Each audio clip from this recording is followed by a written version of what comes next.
Gluten म्हणजे काय, gluten आणि वेगन म्हणजे काय, ग्लुटन फ्री खाणं चांगलं की वाईट, या सगळ्या प्रश्नांची उत्तरं आज आपण या व्हिडिओमध्ये बघणार आहोत। नमस्कार, मी doctor Shruti, welcome back to our channel. आज आपण बघणार आहोत ग्लुटन विषयी माहिती।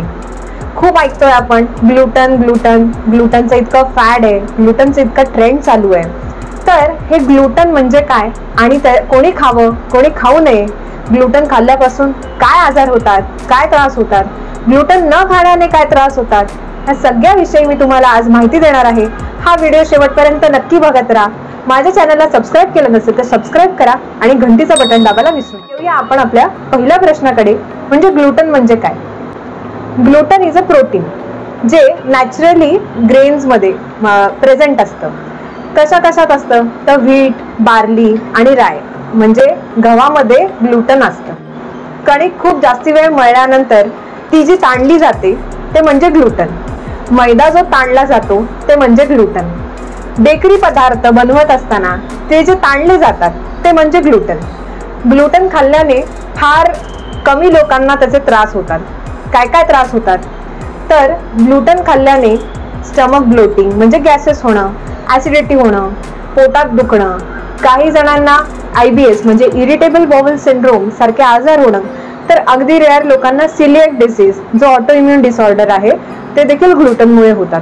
मग ग्लुटन म्हणजे काय आणि वेगन म्हणजे काय, तर ग्लुटन मी सांगितलं की प्रोटीन आहे। वेगन म्हणजे ज्याच्यामध्ये डेअरी नाही, म्हणजे दूध, दही, पनीर, दुधापासून बनवलेले कुठलेही पदार्थ नाही, नॉनव्हेज नाही आणि जे प्लांट बेस्ड आहे त्याला वेगन असं म्हणतात।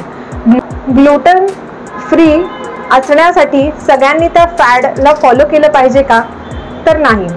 ज्यांना पोटाच्या समस्या नाहीत, ज्यांना पोटाचे विकार नाहीत, त्यांनी अनावश्यक ग्लुटन फ्री राहण्याची काही गरज नाही।